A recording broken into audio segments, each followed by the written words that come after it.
बिल्कुल, तंसीम हैदर भी हमारे संवाददाता हमारे साथ बने हुए हैं लगातार एनसीबी दफ्तर से। तंसीम, एक तरफ जेल ले जाया गया है तमाम आरोपियों को और दूसरी तरफ सुनवाई भी चल रही है। ऐसे में समझना ये चाहेंगे कि इतना विरोध जो हो रहा है जमानत का, अगर एनसीबी जो कर रही है बार बार, ऐसे में अगर जमानत मिल भी जाती है तो किस तरह का डर है एनसीबी को आगे इस पूरे मैटर में किसी तरह के इंटरफेरेंस या फिर चीजों को हैम्पर करने को लेकर? जी देखिए, जो एनसीबी के अफसरों का कहना है, उनका साफ कहना है कि चूंकि ये मामला हाई प्रोफाइल है, इसमें बड़े बड़े लोग इन्वॉल्व हैं और बड़े पावरफुल लोग इन्वॉल्व हैं जिनके पास धन दौलत और तमाम ऐसी चीज़ें हैं जिससे कि इसमें गवाहों को गुमराह किया जा सकता है, एविडेंस हैम्पर किए जा सकते हैं और इस पूरी जांच को कहीं ना कहीं प्रभावित किया जा सकता है। और यही वजह है कि वो इस बेल को अपोज कर रहे हैं। अपोज ही नहीं कर रहे, देखिए जैसे कि मजिस्ट्रेट ने बोला कि आप जुडिशियल कस्टडी में एनसीबी के दफ्तर में रख लीजिए, लेकिन आनंद फानन में सारे अभियुक्तों को यहां से निकालकर मेडिकल करवाते हुए अब जेल की तरफ ले जाया जा रहा है। यानी एक प्रक्रिया पूरी करना चाहता है एनसीबी, किसी भी तरह इन आरोपियों को जेल में भेजा जाए, उसके बाद जो भी फैसला आएगा वो होगा। लेकिन इतना ज़रूर है कि जो अपोज कर रहे हैं, जो कोर्ट में आर्ग्यूमेंट्स चल रहे हैं, वो बहुत इंटरेस्टिंग है। उस कोर्ट और आर्ग्यूमेंट में पहले तो ये कहा गया कि ये कोर्ट कॉम्पिटेंट नहीं है इस केस को सुनने के लिए, इसे सेशंस में जाना चाहिए। उसके बाद उन्होंने जवाब दाखिल किया एनसीबी के वकीलों ने, अब उस पर बहस चल रही है। तो जाहिर है उनका ये कहना है उनके अपने जवाब में कि इसमें एविडेंस हैम्पर होंगे, एक बड़ा इन्वेस्टिगेशन है, लंबा चलने वाला इन्वेस्टिगेशन है, रोज़ गिरफ्तारियां हो रही हैं, फॉरेन नेशनल को गिरफ्तार किया गया है, 7 तरह के अलग अलग ड्रग्स बरामद हुए हैं इसमें।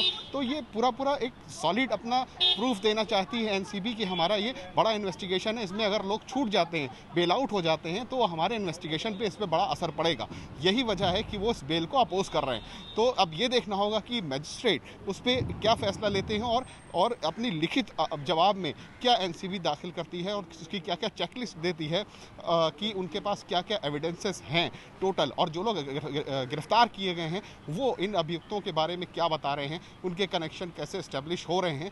ये सारी चीज़ें एक डिटेल जो रिपोर्ट है अपोज करने के लिए बेल को, वो एनसीबी की तरफ से दी जा रही है।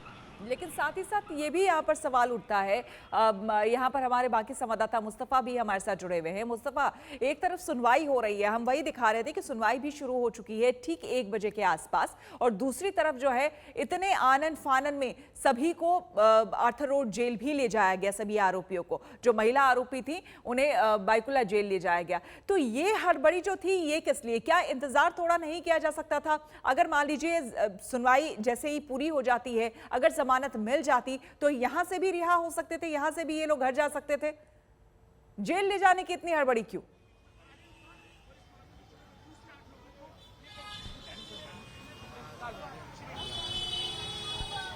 तंसीम,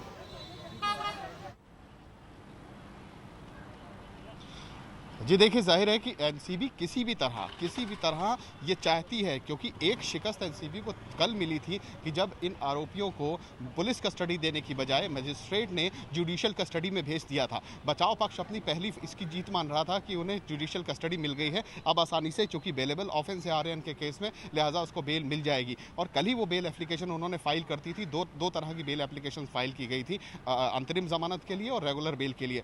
तो वो पूरा कॉन्फिडेंट थे कि यहाँ से हमें मिल जाएगी। लेकिन आप सुबह से अगर क्रियाकलाप देखें एनसीबी का, तो एनसीबी लगातार इस बात की कोशिश कर रही थी कि चीज़ें थोड़ा डिले हों, और ऐसे डिले करते करते अपने जवाब देने में भी एनसीबी ने डिले किया। फिर 15 मिनट का वक्त मांगा, जबकि सारे वकील और मजिस्ट्रेट पहुंच चुके थे कोर्ट में।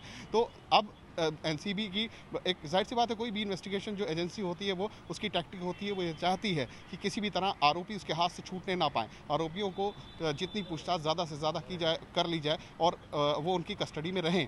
तो जब पुलिस कस्टडी नहीं मिली, जुडिशियल कस्टडी मिली और मजिस्ट्रेट ने इजाज़त दी कि वो एनसीबी के दफ्तर में रात में ये लोग रह सकते हैं, लेकिन एक वक्त मुकर्रर होता है, उस वक्त से ज़्यादा उनको जुडिशियल कस्टडी में यहाँ पे नहीं रखा जा सकता था। आप बने रहे हमारे साथ, आपसे और हम जानकारी लेंगे। हमारे साथ अरविंद ओझा बने हुए हैं। अरविंद, लगातार आपकी गाड़ी भी आगे बढ़ती जा रही है और बताया जा रहा है कि लगभग एनसीबी दफ्तर से जो कोर्ट है, आर्थर रोड जो जेल है, वहां की दूरी महज 20 मिनट बताई जा रही है। तो क्या आप देख पा रहे हैं लगभग कितने देर में सभी आरोपी वहां पर पहुंच जाएंगे? ट्रैफिक बहुत ज्यादा है या फिर फिलहाल वहां पर क्या स्थिति?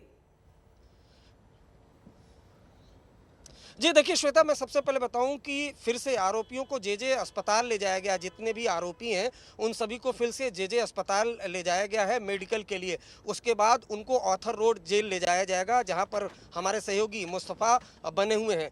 तो पहले भी मेडिकल टेस्ट कराया था कल, जब अदालत ने न्यायिक हिरासत में भेजा था। चूंकि एक कानूनी प्रक्रिया होती है, उस कानूनी प्रक्रिया के तहत मेडिकल कराया गया था, RT-PCR टेस्ट कराया गया था। अब एक बार फिर चूंकि जेल में ले जाना है, तो एक कानूनी प्रक्रिया के तहत तमाम जो आरोपी हैं उनको जे अस्पताल में ले जाया गया, जिसमें आर्यन खान भी मौजूद है और समेत तमाम आरोपी हैं। उसके बाद बहुत मुमकिन है कि जब मेडिकल हो जाए तो उसके बाद ऑथर रोड जेल है और वहाँ पर ले जाया जाएगा जो मेल कैदी हैं, जबकि जो फीमेल कैदी हैं उनको बाईकुला जेल ले जाया जाएगा। तो कुछ देर की और खानापूर्ति है, जो कानूनी प्रक्रिया होती है उस कानूनी प्रक्रिया का पालन किया जाएगा, करना पड़ेगा नारकोटिक्स कंट्रोल ब्यूरो की टीम को। हालांकि न्यायिक हिरासत में जरूर है आरोपी, लेकिन जब अगर आपने देखी होगी सबसे पहली तस्वीर जब हमने आज तक को एक्सक्लूसिव दिखाया कि किस तरीके से आर्यन खान निकल रहे हैं बाकायदा नारकोटिक्स कंट्रोल ब्यूरो के ऑफिस से।